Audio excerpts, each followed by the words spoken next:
lie. They just all made up all these stories about the Kraken. Hang on a minute. The Kraken was a giant squid that could actually pull down boats. Now, is there such a thing that might not be a myth? Well, we have the giant squid, and luckily we have this because they get washed up on the shores.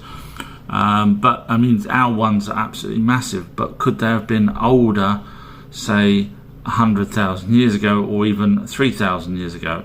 Well, yes, they could have been bigger, but over time whaling and shipping, etc., could have killed off the largest ones. So was the Greek myth of a Kraken really just a myth, or was it a giant squid maybe taking down slightly smaller boats than we imagine, but it still could be a possibility?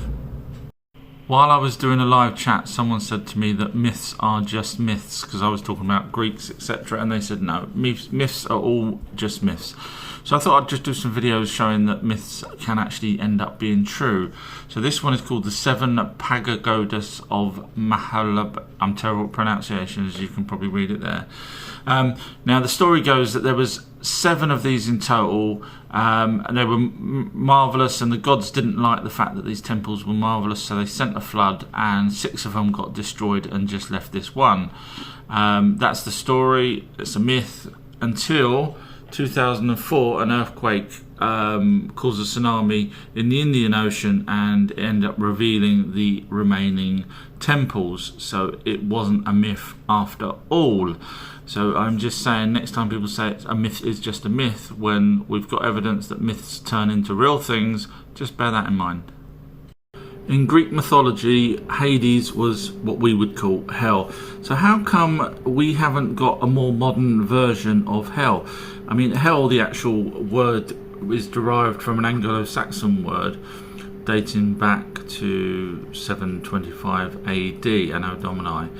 But that's not a modern word. Again, everything we're taking from the word underworld or hell is ancient, really, in the big scheme of things. Even the North had an underworld called Nephilim. I'm terrible at pronunciations. The Egyptians had a place called Duat. Even Hinduism had a place called Nark. I'm terrible at pronunciations. But the point is, all these different places had what they would call hell, and yet more modern times, why can't we just have one? Because we've never, obviously, no one's ever been there recently, but yet in the past they did. How come? The Greek demigod Hercules, or Heracles, was known for his immense strength. Now, who would win a battle between him and the Norse god Thor? Now, Hercules is a demigod, which means his dad was a god and his mother was mortal, whereas Thor, he was pure god, Asgardian. Now, although the Marvel comics will show you that in 50% of the battles that they've had, Hercules wins and 50% Thor wins, if you go by the actual stats and information that's available to us for real life, you can probably guess who would win. It would be Thor. Now let's not forget a quick mention to Samson, who was the strongest in the Bible. Again though, Thor would win. So Greeks, unfortunately the Norse god has beat you on this occasion. Some things you may or may not know about Hercules. Now, originally he in Greek should be called Heracles, and in Rome Hercules. In fact, his father Zeus had a wife called Hera. Now, she was not his mum, even though some people do think that Hercules' mum was Hera. That was his stepmom.